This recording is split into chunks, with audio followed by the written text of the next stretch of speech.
Okay, so we've created some views in here now. We've sort of helped build out the view map. There's a lot of preset stuff already established in here, but details and interior elevations all need to be built out from scratch.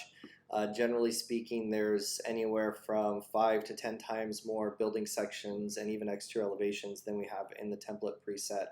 But what's in here gets the ball rolling at the very least. And once you get the view map sort of more built out, then you're ready to start dumping things onto layouts, onto sheets.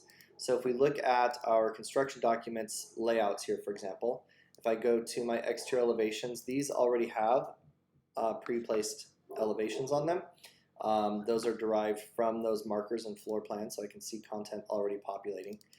Same with the building section, derived from that actual marker on the floor plan. There was that marker that we saved right here, this north-south main building section. To place that, you can just drag and drop that onto the layout. So now I get that drawing right here on the layout. One thing that you will need to do though is the drawing title by default jumps to the ArchiCAD default, just like the door, window settings, object settings. It's not geared towards our template. So you do have to use one of these favorites. So I'm going to use this drawing title plus scale favorite for that drawing, and then say OK. This drawing has the scale over here for some reason. I don't think that that's actually tied to the drawing width is why that's over there. But then you can resize, stretch, push, pull, reframe this however it needs to be framed to fit onto that sheet. And then from there, this is going to update with any changes to the model itself.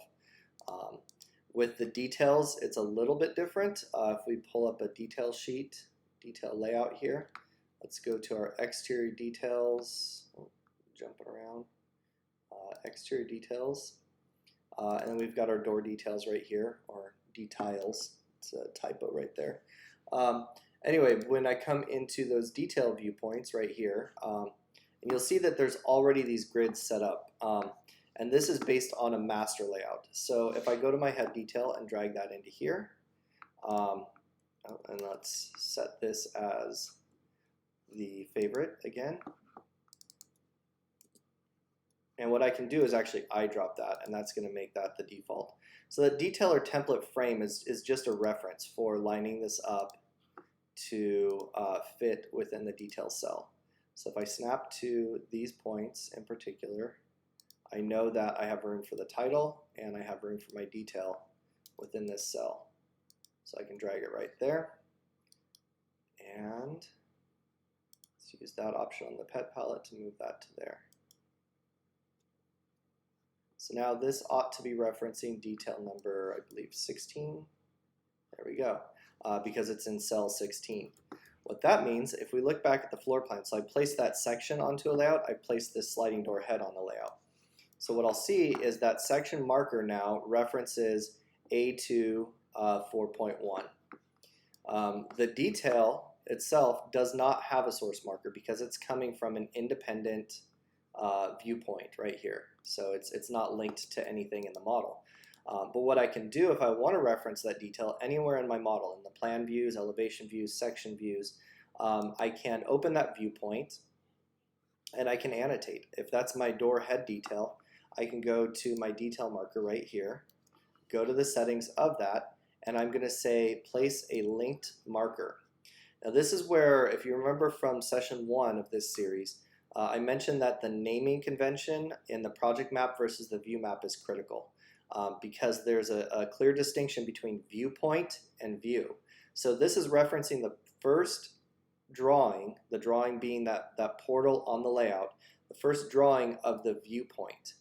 If I place this marker, that viewpoint that was used multiple times, if that viewpoint is placed onto another layout ahead of it in the layout book, it's going to reference that drawing instead. So I want to reference a selected view. And then in here, what I can do, if I collapse this down and go to my construction documents folder and exterior details, door details, there's my sliding door and my head detail. So these are the 4 details that I've created so far. I can reference that detail. It's already pulling from this 16A 8.2. And if I draw that detail marker out, then that's referencing that detail. if that detail were to shift on the sheet for whatever reason or to move to another sheet. Even copying and pasting or deleting the viewpoint and placing it to a new layout. So now this is referencing detail 12. Sometimes it takes a bit of zoom in and out or refresh to update that. And then same with the section. Sometimes it takes a couple of seconds, zoom in and out or refresh to update that marker. But that marker is going to update with the position of that view on the layout. Back to the layout book here now. The layout book is built on a series of master layouts. The master layouts are down here at the bottom, and there's a whole series based on sheet size, the margins, the layouts, title bar, all of that stuff shows up on this master layout. Looking at the details in particular, that's where we get this sort of cell grid, this auto numbering cell grid, and that master detail settings or master layout settings. That's this grid setup right here.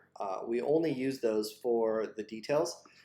The other title sheet and 24 by 36 sheet are quite simply just the title bar over here on the side with little sort of margins. A bunch of the stamps, maybe not all of the stamps, are laid out over here for the principals and architects at the office. Where it says project name and all of this auto text, this is information that's managed under file and information. Down at the bottom, the layout ID and layout name, that's all auto text based on what the sheet is named up here in the rest of the layout book.